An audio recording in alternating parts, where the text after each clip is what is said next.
Hi everyone, so today we'll continue the chapter cell structure and functions, and we will start from the cell membrane. The detailed structure of membrane was studied only after the advent of the electron microscope in 1950s. तो 1950 में क्या हुआ? 1950s में electron microscope discover हुआ और उसके बाद detail structure सामने आया सेल मेम्ब्रेन का. Chemical studies on cell membrane, especially human red blood cells, enabled scientists to reduce the possible structure of plasma membrane. तो उन्होंने क्या किया? उन्होंने रेड ब्लड सेल लिया और उसकी प्लाज्मा मेम्ब्रेन का स्ट्रक्चर देखा. ठीक है, तो वहाँ से हम देखेंगे कि प्लाज्मा मेम्ब्रेन का स्ट्रक्चर जो उन्होंने रिड्यूस किया वो क्या था. तो इन स्टडीज़ ने क्या शो किया है कि जो सेल मेम्ब्रेन है वो मेनली किसकी बनी होती है? एक तो लिपिड्स की और एक प्रोटीन्स की. अब इसमें से लिपिड्स कौन से वाले हैं? ये लिपिड्स हैं फॉस्फोलिपिड्स. ठीक है, तो ये दो कंपोनेंट्स की बनी हुई है. एक ये बनी हुई है लिपिड्स की एंड दूसरा प्रोटीन्स की, जिसमें से जो लिपिड्स हैं वो है phospholipids that are arranged in a bilayer. तो जैसे कि यहाँ पे उन्होंने दिखाया हुआ है. ठीक है, तो ये है फॉस्फोलिपिड बायलेयर, राइट. ये इनकी फॉस्फोलिपिड बायलेयर है यहाँ पे जो शो की हुई है. ठीक है, तो ये फॉस्फोलिपिड बायलेयर है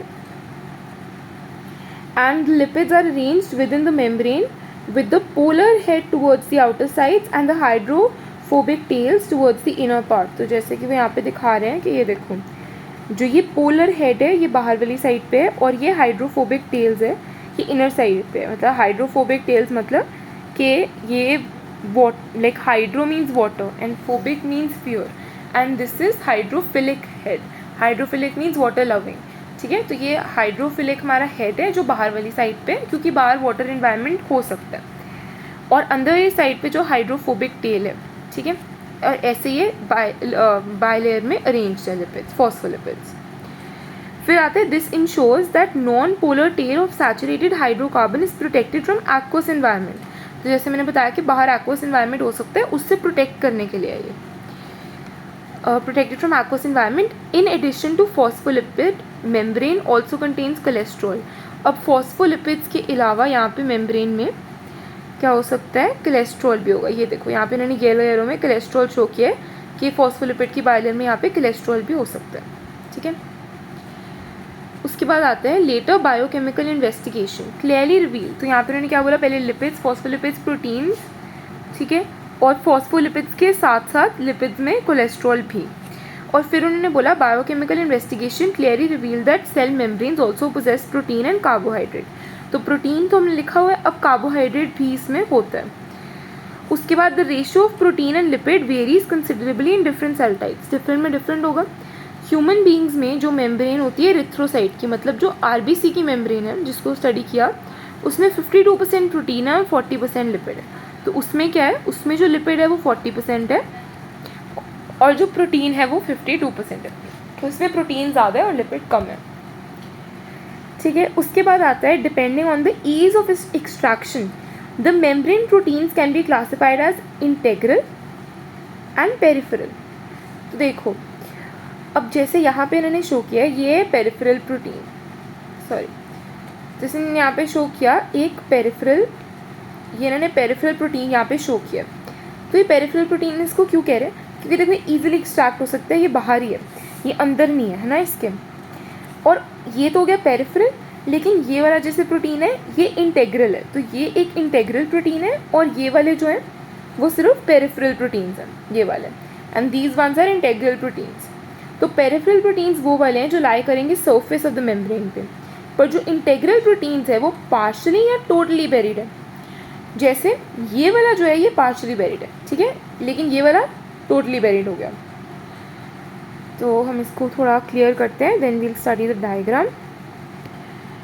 तो ये देखो, अब जैसे यहाँ पे इन्होंने क्या दिखाया, ये पेरिफेरल प्रोटीन्स है जैसे हमने पढ़े, ये हो गए इंटेग्रल प्रोटीन्स. ये फॉस्फोलिपिड बायलेयर है, ये यहाँ पे कोलेस्ट्रॉल है, ये शुगर है.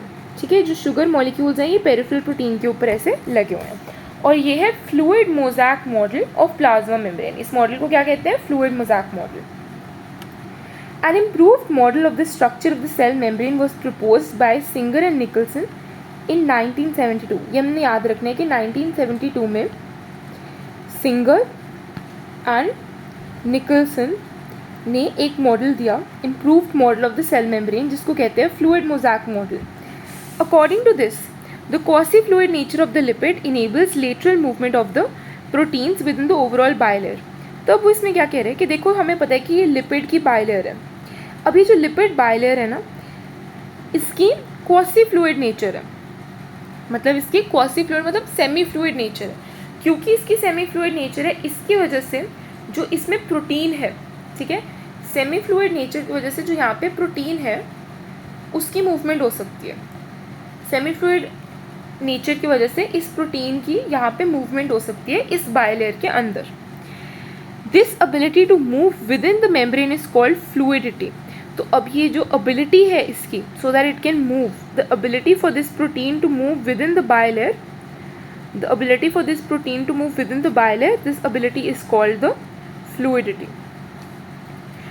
The fluid nature of the membrane is also important from the point of view of functions like cell growth, formation of intercellular junctions, secretion, endocytosis and cell division. तो वो क्या कह रहे हैं, पहले तो ये फ्लूइडिटी कहते हैं कि यहाँ पे जो प्रोटीन है वो मूव कर पाते हैं इस ओवरऑल बायलेयर के अंदर. तो ये फ्लूइड नेचर किस चीज़ के लिए इंपॉर्टेंट है? देखो अगर फ्लूइड नेचर होगी तभी वो जो अगर फ्लूइड नेचर होगी सेल मेम्ब्रेन की तभी वो ग्रो कर पाएगा सेल, ठीक है, उसकी ग्रोथ हो पाएगी. उसके बाद इंटरसेलुलर जंक्शंस जो बनने हैं उसके लिए भी फ्लूइडिटी इंपॉर्टेंट है, सो दैट इंटरसेलुलर जंक्शंस बन सके. फिर कोई भी सिक्रीटरी रोल है, ठीक है, उसके लिए रिजिड नहीं होनी चाहिए सेल मेम्ब्रेन, सेमी फ्लूइड हो तो बेटर है, सो इसलिए सिक्रीशन में भी ये हेल्प करता है. एंडोसाइटोसिस मतलब अगर कुछ कैप्चर करना है ना, और ऐसे जैसे सपोज कुछ कैप्चर करना है तो सेल मेम्ब्रेन ऐसे एंडोसाइटोसिस ऐसे कर सकती है ना, और कुछ कैप्चर हो सकता है. तो एंडोसाइटोसिस में भी ये फ्लूइड नेचर हेल्प करती है, एंड ऑब्वियसली सेल डिवीजन में भी, ठीक है. तो यहाँ पे हम नंबरिंग कर देते हैं कि कितने हो गए हमारे फंक्शन इसके. तो ये फर्स्ट हो गया सेल ग्रोथ, सेकंड हो गया intercellular junctions, third is secretion, fourth is endocytosis and fifth is the cell division. उसके बाद आता है the most important functions of the plasma membrane is transport of molecules across it. तो हमें पता है कि सिलेक्टिवली परमिएबल होता है, मतलब सारे सब्सटेंसेस इसके थ्रू नहीं मूव कर सकते, सिर्फ सर्टन सब्सटेंसेस के थ्रू पास करते हैं, तो this is selectively permeable to some molecules present on either side of it. Many molecules can move briefly across the membrane without any requirement of energy. This is called passive transport. तो एक तो active transport, एक passive transport है. तो passive transport क्या होती है कि कोई भी एनर्जी की रिक्वायरमेंट जब ना हो तो उसको पैसिव ट्रांसपोर्ट कहते हैं, ठीक है. तो कौन से ऐसे मॉलिक्यूल्स हैं जो पैसिवली ट्रांसपोर्ट हो सकता है, जिनका न्यूट्रल सॉल्यूट्स में move across.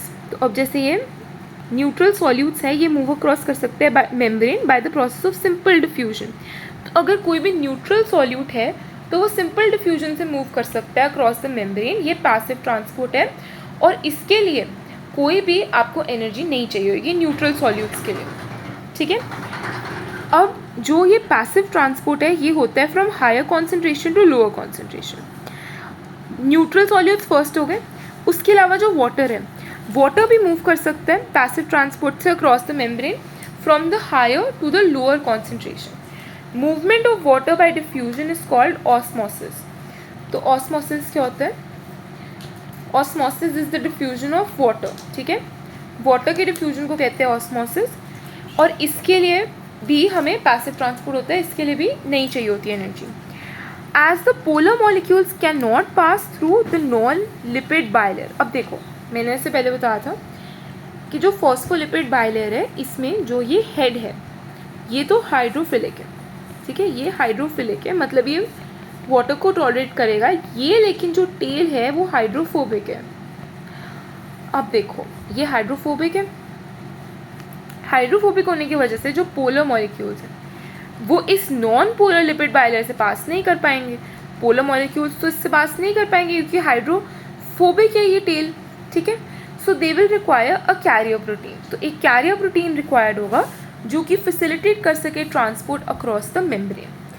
A few ions of molecules are transported across the membrane against the concentration gradient. तो ये तो फर्स्ट केस सिनेरियो हो गया एक्टिव ट्रांसपोर्ट का कि कैरियर प्रोटीन यहाँ पे रिक्वायर्ड है, ठीक है, कि एक स्पेशल कैरियर प्रोटीन है जो through the phospholipid bilayer transport कर सके, ये हो गया कैरियर प्रोटीन.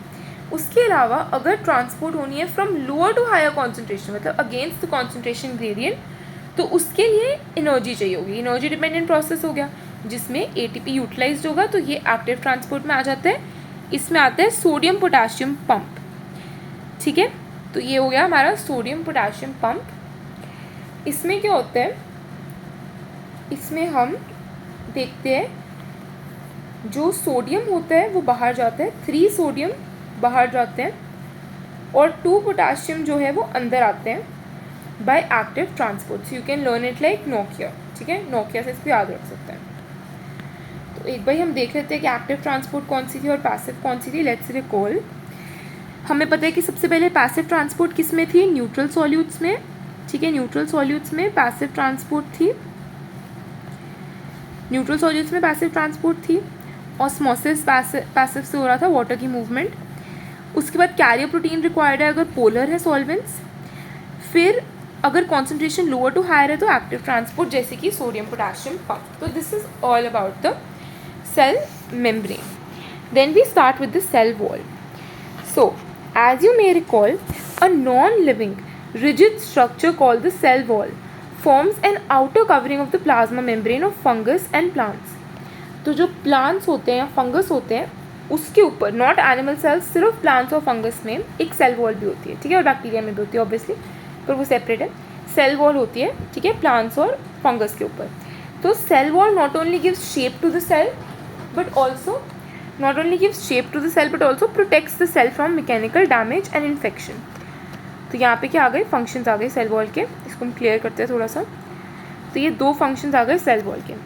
जो सेल वॉल है सबसे पहले तो it will protect the cell from mechanical damage, mechanical damage कोई डैमेज नहीं होएगा because it is hard outer protective covering. Second, cell wall will protected from the infection also. तो एक तो मैकेनिकल सपोर्ट, दूसरा इन्फेक्शन से भी सेल वॉल प्रोटेक्ट करती है। It also helps in cell to cell interaction and provides barrier to undesirable macromolecules. तो अब जो सेल वॉल है वो सेल टू सेल इंटरैक्शन जो है वो प्रोवाइड करती है, ठीक है। तो cell wall cell to cell protect, ये थर्ड फंक्शन हो गया ना हमारा।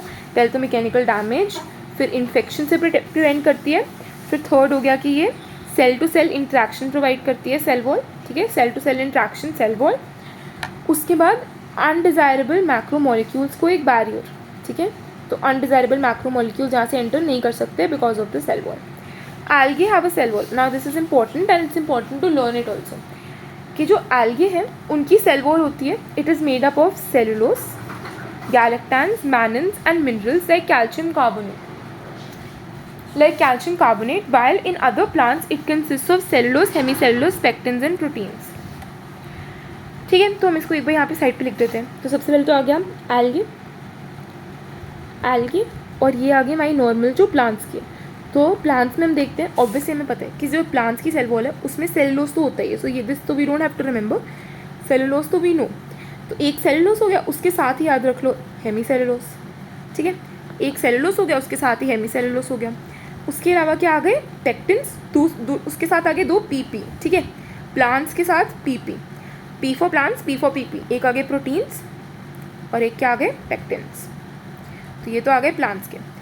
उसके बाद अगर हम देखें एल्गे में, तो एल्गे में उन्होंने क्या बताया, कलर चेंज कर लेते हैं। तो एल्गे में उन्होंने बताया कि एल्गे की जो सेल वॉल है उसमें होगा सेलुलोज, गैलेक्टैंस, मैनन्स एंड मिनरल्स। तो एल्गे में सेलुलोज तो इसमें भी है, ठीक है, सेलुलोज तो इसमें भी है, साथ में है मैनन्स, मिनरल्स। तो ये हो गया MM, इसमें PP याद रखना है, इसमें MM याद रखना है, मैनन्स, मिनरल्स और साथ में गैलेक्टैंस, ओके। सो गैलेक्टैंस भी आ गया साथ में, okay. So like calcium carbonate. So कौन से मिनरल्स इसमें प्रेजेंट है, कैल्शियम कार्बोनेट जैसे मिनरल्स प्रेजेंट है एल्गे के अंदर। जो मिनरल्स हैं calcium carbonate. So, the cell wall of the young plant, the primary wall, is capable of growth. अब वो बता रहे हैं प्राइमरी वॉल, सेकेंडरी वॉल, उसके बारे में हम डिस्कस करेंगे। तो जो प्राइमरी वॉल होती है, primary wall is capable of growth which gradually diminishes as the cell wall matures, and the secondary wall is formed on the inner side towards the membrane side of the cell.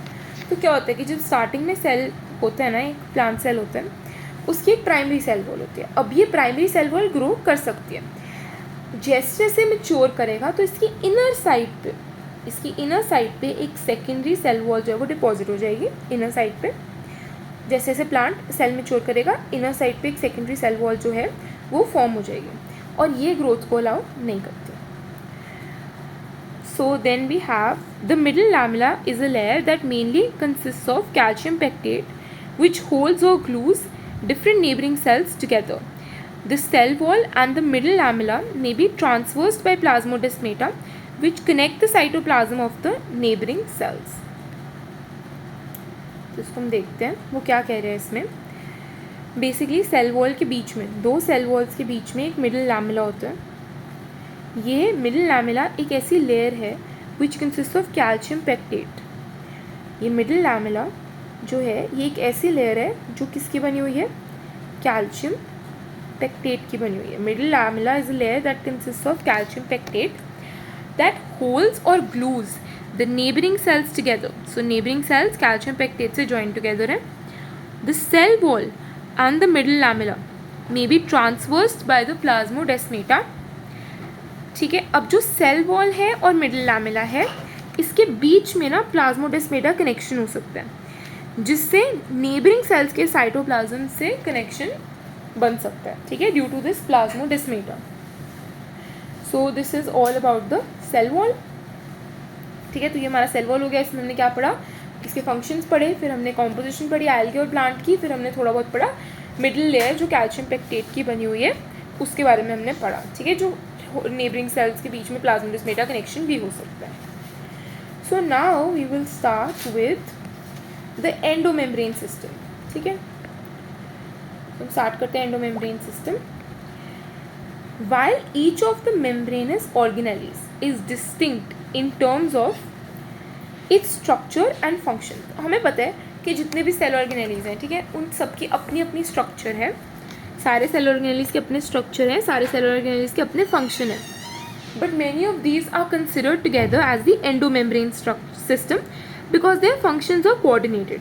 तो although हमें पता है कि सारे organelles के separate functions हैं और separate structures हैं, फिर भी कईयों के जो फंक्शंस हैं वो कोऑर्डिनेटेड होते हैं और ये इकट्ठे क्या बनाते हैं, एंडोमेम्ब्रेन सिस्टम बनाते हैं।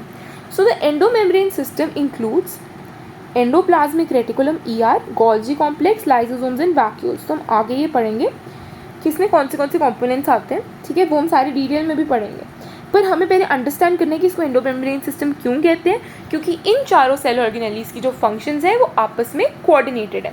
कौन से हैं ये, endoplasmic reticulum, Golgi complex, lysosomes and the vacuoles. Since the functions of the mitochondria, chloroplasts, peroxisomes, they are not coordinated with the above components, they are not considered a part of the endomembrane system. तो इसमें हम पहला जो endomembrane system है उसका part को discuss करते हैं, the endoplasmic reticulum. So electron microscopic studies of the eukaryotic cell reveal the presence of a network और reticulum of tiny tubular structures scattered in the cytoplasm that is called the endoplasmic reticulum ER. तो देखो वो क्या कह रहे हैं, वो कह रहे हैं एंडोप्लाज्मिक रेटिकुलम, देखो क्या कह रहे हैं, वो भी क्या कह रहे हैं इसमें, प्रेजेंस ऑफ अ नेटवर्क और reticulum of tiny tubular structures. तो जो इलेक्ट्रॉन माइक्रोस्कोपिक स्टडीज़ है वो क्या बताते हैं, जैसे जैसे इलेक्ट्रॉन माइक्रोस्कोपिक स्टडीज़ हुई उससे पता लगा कि एंडोप्लाज्मिक रेटिकुलम क्या है। बेसिकली ये एक नेटवर्क है या रेटिकुलम है और टाइनी ट्यूबुलर स्ट्रक्चर्स, मतलब ऐसे ट्यूब लाइक स्ट्रक्चर्स हैं। ठीक है, जो एंडोप्लाज्मिक रेटिकुलम है उसमें ऐसे ट्यूब लाइक स्ट्रक्चर्स होती हैं जो कि स्कैटर्ड है साइटोप्लाज्म के अंदर। साइटोप्लाज्म के अंदर एंडोप्लाज्मिक रेटिकुलम क्या है, साइटोप्लाज्म के अंदर एक नेटवर्क है या रेटिकुलम है ऑफ टाइनी ट्यूबुलर स्ट्रक्चर्स जो स्कैटर्ड है। इसको ही हम क्या कहते हैं, एंडोप्लाज्मिक रेटिकुलम कहते हैं, ER। ठीक है, इन टाइनी ट्यूबुलर स्ट्रक्चर्स जो स्कैटर्ड है साइटोप्लाज्म में, इसको हम एंडोप्लाज्मिक रेटिकुलम कहते हैं। Hence, the ER divides the intercellular space into two distinct components, luminal inside ER and extraluminal cytoplasm compartments. देखो देखो देखो देखो तो हो क्या गया, डेफिनेशन क्या होगी एंडोप्लाज्मिक रेटिकुलम की, network of reticulum of tiny tubular structures are scattered in the cytoplasm. जैसे हमें यहाँ पे डायग्राम दी हुई है। ठीक है, तो ये देखो ये ट्यूबुलर से स्ट्रक्चर्स हैं जो कि स्कैटर्ड हैं साइटोप्लाज्म के अंदर, स्कैटर्ड है ये। अब क्या होगा, जो ER है ना वो सारे इंटरसेलुलर, सपोज ये साइटोप्लाज्म है सारा, इसको डिवाइड कर देगा टू कंपोनेंट्स में। एक तो ल्यूमिनल, ल्यूमिनल मतलब जो स्पेस एंडोप्लाज्मिक रेटिकुलम के अंदर है, दूसरा एक्स्ट्रा ल्यूमिनल जो साइटोप्लाज्म है, ठीक है ना। अब जो ER है वो शो करता है often ribosomes attach to the outer surface. तो बाहर वाले सरफेस पे जैसे हम देख सकते हैं, ये देखो राइबोसोम्स अटैच है बाहर वाले सरफेस पे। The endoplasmic reticulum bearing ribosomes on the surface is called rough endoplasmic reticulum. तो जौन से part of the endoplasmic reticulum के ऊपर राइबोसोम्स होंगे ना, उसको हम कहेंगे रफ। तो ये क्या हो जाएगा, ये हो जाएगा हमारा रफ एंडोप्लाज्मिक रेटिकुलम, ठीक है। रफ ER हो गया, ये रफ एंडोप्लाज्मिक रेटिकुलम हो गया। अब the absence of ribosomes they appear smooth and they are called smooth endoplasmic reticulum. तो बाहर तो रफ दिख रहा है, लेकिन ये अंदर जो है ये है स्मूथ एंडोप्लाज्मिक रेटिकुलम, ठीक है। तो ये रफ हो गए और स्मूथ हो गए, जिसके ऊपर प्रेजेंट है राइबोसोम्स वो हो गए rough. RER is frequently observed in the cells actively involved in protein synthesis। तो RER उसमें दिखते हैं जहाँ पे एक्टिवली प्रोटीन सिंथेसिस होती है और secretion, synthesis and secretion of proteins होती है, वहाँ पे RER ऑब्जर्व होता है उन सेल्स में, ठीक है। ये बहुत ही एक्सटेंसिव है and continuous with the outer membrane of the nucleus.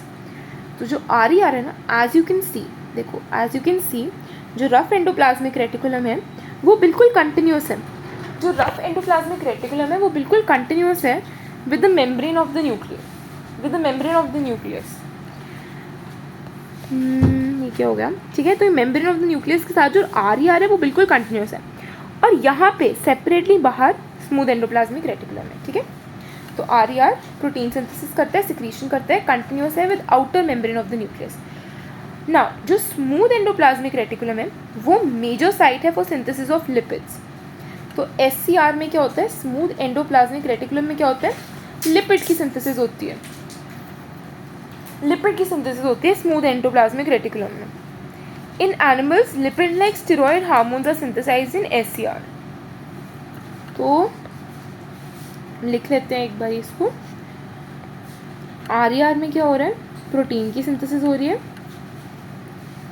Smooth endoplasmic reticulum में क्या हो रहा है, लिपिड्स की सिंथेसिस हो रही है। उसके अलावा इन्होंने हमें बताया कि एनिमल सेल्स के अंदर lipid like steroid hormone synthesise होते हैं बाय दी SCR। अब हम इसकी डायग्राम देखते हैं, ठीक है। तो ये ER की डायग्राम है, एंडोप्लाज्मिक रेटिकुलम की डायग्राम है। इसमें उन्होंने हमें पहले बाहर शो किया स्मूथ एंडोप्लाज्मिक रेटिकुलम, ये एंडोप्लाज्मिक रेटिकुलम की डायग्राम में ये आ गए राइबोसोम्स जो बाहर अटैच्ड हैं। उसके बाद आ गया रफ एंडोप्लाज्मिक रेटिकुलम, ये है न्यूक्लियस और ये है nuclear pore. This is the nucleus and this is the nuclear pour.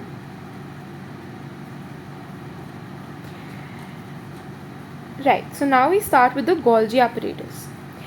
So basically क्या हुआ कि ये हमें गोल्जी apparatus यहाँ पे शो किया हुआ है उन्होंने डायग्राम में, ठीक है। ये इसके सिस्टर्नी है, ये डिस्क लाइक स्ट्रक्चर्स हैं, इसको हम सिस्टर्नी कहते हैं, ठीक है। सो कैमिलो गॉर्जी बेसिकली 1898 के अंदर कैमिलो गॉर्जी ने सबसे पहले ऑब्जर्व किया densely stained reticular structures near the nucleus. तो जो गोल्जी apparatus है वो बहुत ही ज़्यादा डेंसली स्टेन हो जाते हैं, ठीक है। तो हम इसको ईजिली ऑब्जर्व कर पाते हैं और ये न्यूक्लियस के बिल्कुल पास होते हैं। These are named after the Golgi bodies। तो these are named after him, ठीक है। तो कैमिलो गॉल्जी के ऊपर इन्होंने इसका नाम रखा Golgi bodies. They consist of many flat disc-like sacs और cisternae। तो मैंने बताया कि ऐसे ये फ्लैट डिस्क-like sacs या cisternae हैं, जिनका डायमीटर कितना है, इनका डायमीटर है 0.5 माइक्रोमीटर से 1 माइक्रोमीटर। तो ये माइक्रोमीटर में 0.5 माइक्रोमीटर टू 1 माइक्रोमीटर इसका डायमीटर होता है। So these are stacked parallel to each other. तो जैसे आप यहाँ पे देख रहे हो ये पैरेलली स्टैक्ड है सारे। Various number of cisternae are present in the Golgi complex. तो कितने सिस्टर्ने प्रेजेंट होंगे वो वेरी करते हैं। The Golgi cisternae are concentrically arranged near the nucleus with distinct convex cis और फॉर्मिंग फेस। तो देखो ये ऐसे, तो ये तो इसका कॉन्वेक्स फेस हो गया, तो ये इसका फॉर्मिंग फेस है। इस फेस को कहते हैं सिस फेस। अब जैसे आप देख रहे हो कि ये तो कॉन्वेक्स फेस है और ये कॉनकेव फेस है, तो जो बाहर वाला फेस है इसको सिस फेस कहते हैं, ये फॉर्मिंग फेस है। इस वाले फेस को हम कहते हैं ट्रांस फेस। तो बेसिकली जब कुछ मटेरियल पैकेज होना होता है ना, तो वो क्या होता है, ये बाहर से, ये बाहर ये मटेरियल है, अब ये मटेरियल यहाँ से पास करेगा और यहाँ से पैकेज होकर बाहर निकलेगा, इसलिए यहाँ पे है ये फॉर्मिंग फेस, ठीक है। और ये इसका maturing face. I hope you have understood this. तो ये हम आगे पढ़ रहे हैं। तो ये cis face and concave trans face और maturing face. The cis and the trans phase of the organelle are entirely different but they are interconnected. Obviously interconnected है, पर है आपस में ये बिल्कुल different phases. The Golgi apparatus principally performs the function of packaging materials. तो Golgi apparatus का function क्या है? Golgi apparatus का function है packaging का, ठीक है, function है इसका packaging का, जो कि डिलीवर होने होते हैं कहाँ पर। अब पैकेज होकर कहीं पर डिलीवर होगा, कहाँ पर डिलीवर होगा? या तो इंटरसेलुलर टारगेट्स पर डिलीवर होगा या फिर it will be secreted outside the cell. So either it will be delivered to the intercellular targets or it will be secreted outside the cell. Materials to be packaged in form of vesicles from the ER fuse with the cis phase of the Golgi and move towards the maturing phase. तो मैंने जैसे आपको बताया क्या होता है, ये जो पैकेज है ना, ये कहाँ से आया है? ये आया है एंडोप्लाज्मिक रेटिकुलम से वेसिकल की फॉर्म में. ये आएगा सिस फेज से पास करेगा, मैच्योरिंग फेज से बाहर आएगा, ठीक है, पैकेज होके. तो अब पता लग गया ना, हमने पढ़ा था कि जो एंडोमेम्ब्रेन सिस्टम है उसमें जो 4 ऑर्गेनेलीज आती है आपस में इंटरकनेक्टेड है. तो अभी हमने पता कर लिया कि जो एंडोप्लाज्मिक रेटिकुलम है वो गोल्जी से कैसे रिलेटेड है, क्योंकि एंडोप्लाज्मिक रेटिकुलम प्रोटीन, लिपिड जो भी सिंथेसाइज हो रहा है उसमें, ठीक है, वो पैकेज का होने जाके गोल्जी में. तो ये दोनों तो इंटरलेटेड, हमें पता लग गया कैसे हैं. तो ये पैकेज हो रहा है. This explains why the Golgi apparatus remains in close association with the endoplasmic reticulum. तो इसलिए बहुत क्लोजली प्लेस्ड है, क्योंकि जो एंडोप्लाज्मिक रेटिकुलम में वेसिकल्स बनी उनको यहाँ पे आके पैकेज होना है. अ number of proteins synthesized by the ribosomes on the endoplasmic reticulum are modified in the cisternae of the Golgi apparatus, ठीक है, before they are released from the trans phase. देखो वो क्या कह रहे हैं यहाँ पे, वो यहाँ पे क्या कह रहे हैं कि बहुत सारे प्रोटीन्स हैं that are synthesized by ribosomes on the endoplasmic reticulum. तो बहुत सारे प्रोटीन्स हैं जो जैसे एंडोप्लाज्मिक रेटिकुलम है सपोज, इसके ऊपर राइबोसोम्स हैं. ये राइबोसोम्स क्या करेंगे? प्रोटीन सिंथेसाइज करेंगे. बहुत सारे प्रोटीन्स जो है वो राइबोसोम से सिंथेसाइज होते हैं on the endoplasmic reticulum. They are modified in the cisternae of the Golgi apparatus before they are release from its trans face. तो ये हमारा हो गया सिस्टोने, ठीक है, ये हमारा cisternae. So a number of proteins are synthesized by the ribosomes on the endoplasmic reticulums. They are modified in the cistone of the Golgi apparatus before they are released from the trans phase. तो पहले ये obviously सिस phase से, वही same बात है, सिस phase से enter करेंगे, trans phase से बाहर जाएंगे, ठीक है. पर इसमें ये वर्ड याद रखना है, मॉडिफाइड. इसका मतलब कि ना ही सिर्फ पैकेजिंग हो रही है गोल्जी में, मॉडिफिकेशन भी होती है प्रोटीन्स की, ठीक है, प्रोटीन्स जो राइबोसोम ने सिंथेसाइज किए. अब the Golgi apparatus is an important site for formation of glycoproteins and glycolipids. अब इसके 3 फंक्शन हो गए. देखो 3 क्या ज़्यादा ही हो गए, है ना. पहले तो हमने पढ़ा पैकेजिंग, पैकेज तो इसने करना ही है. उसके बाद हमने पढ़ा ये मॉडिफाई भी करता है प्रोटीन्स को. मॉडिफाई के अलावा इसमें सिंथेसिस भी होती है. सिंथेसिस किस चीज़ की हो रही है? सिंथेसिस हो रही है ग्लाइकोप्रोटीन्स की एंड ग्लाइकोलिपिड्स की. ये क्या करते हैं? गोल्जी apparatus इसको सिंथेसाइज करता है. तो हमने 2 तो पढ़ लिए कॉम्पोनेंट्स ऑफ द एंडोप्लाज्मिक हमारा जो एंडोमेम्ब्रेन सिस्टम है. अब हम स्टार्ट करेंगे लाइजोसोम्स के साथ. तो लाइजोसोम्स क्या होते हैं? These are membrane bound vesicular structures. अब जो लाइजोसोम्स हैं वो मेम्ब्रेन बाउंड है. अभी याद रखना है, इंक्लूजन बॉडीज हमने पहले पढ़ी थी प्रोकैरियोट्स में, वो मेम्ब्रेन बाउंड नहीं है, लेकिन ये भी वेसिकुलर स्ट्रक्चर्स हैं, लेकिन ये मेम्ब्रेन बाउंड है और यूकैरियोटिक में ऑर्गेनिजम्स में फाउंड होते हैं ये lysosomes. They are form by the process of packaging in the Golgi apparatus. तो पैकेजिंग के प्रोसेस से लाइजोसोम्स बनते हैं, ठीक है. तो अब हमें पता लग गया रिलेशन गोल्जी का और लाइजोसोम्स का क्या है, कि पैकेज होके गोल्जी apparatus में क्या बनेगा? लाइजोसोम्स बनेंगे. The isolated lysosomal vesicles have found to be अब जो आइसोलेटेड लाइजोसोमल वेसल्स है ना, इसमें होता क्या है? अब इसके अंदर क्या है लाइजोसोम के वेसल्स में? They are rich in all types of hydrolytic enzymes, जैसे कि हाइड्रोलिसिस. कैसे? Lipases, proteases, carbohydrases. तो ये सारे हाइड्रोलिटिक एंजाइम्स में ये बहुत ज़्यादा रिच है. Lipases, proteases, carbohydrases. Optimally active at acidic pH, ठीक है. तो पीएच 7 से कम होनी चाहिए, एसिडिक पीएच पे एक्टिव होते हैं. The enzymes are capable of digesting. अब इसका क्या मतलब है? ऑब्वियसली लाइपेस है तो ये लिपिड्स डाइजेस्ट करेगा, प्रोटीएस प्रोटीन्स, ऐसी न्यूक्लिक एसिड्स और कार्बोहाइड्रेट्स को ये डाइजेस्ट करने का काम करता है. और इसका रिलेशन क्या हुआ गोल्जी से, कि गोल्जी में पैकेजिंग के बाद लाइजोसोम्स बनते हैं. तो हमें तीनों की इंटर रिलेशन पता लग गई. तो हमने 3 पढ़ लिए members of the endomembrane system. अब फोर्थ आ जाता है वैक्यूल्स, ठीक है। तो वैक्यूल्स में क्या है अब, the vacuole is a membrane bound space. Now this is again membrane bound space found in the cytoplasm. It contains, अब वैक्यूल में क्या क्या आता है, वैक्यूल में आ जाता है water, SAP, excretory products and other materials not useful. तो एक तो इसमें यूजफुल मटेरियल्स आ गए, वाटर सैप स्टोर होते हैं, उसके साथ एक्सक्रीटरी और वेस्ट प्रोडक्ट्स इसमें स्टोर होते हैं। अब जो वैक्यूल की मेम्ब्रेन है ना, उसकी एक स्पेशल मेम्ब्रेन होती है जिसको हम कहते हैं टोनोप्लास्ट। वैक्यूल की मेम्ब्रेन होती है टोनोप्लास्ट। प्लांट सेल्स के अंदर जो वैक्यूल्स है वो 90% of the volume of the cell occupy करते हैं। तो हमने पहले भी पढ़ा था कि प्लांट सेल्स के अंदर एक लार्ज सेंट्रल वैक्यूल होता है, तो 90% स्पेस वैक्यूल ऑक्यूपाई कर लेते हैं। In plants the tonoplast facilitates transport of a number of ions and other materials against the concentration gradients into the vacuole. Hence, the concentration is significantly higher in the vacuole than in the cytoplasm. तो हमें पता है कि जो transport होती है ना, वो कहाँ से होती है, हाई कॉन्सेंट्रेशन से हमेशा लोअर कॉन्सेंट्रेशन में होती है। लेकिन जो टोनोप्लास्ट है वो वैक्यूल के अंदर लोअर टू हायर कॉन्सेंट्रेशन में भी ट्रांसपोर्ट करता है। दैट मीन्स कि कॉन्सेंट्रेशन जो है आयंस की, मिनरल्स की, वैक्यूल के अंदर ज़्यादा है और साइटोप्लाज्म के अंदर कम है। फिर आते हैं in amoeba.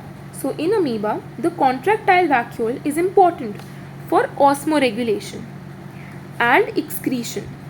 In many cells as in the protists food vacuoles are formed by engulfing the food particles, ठीक है।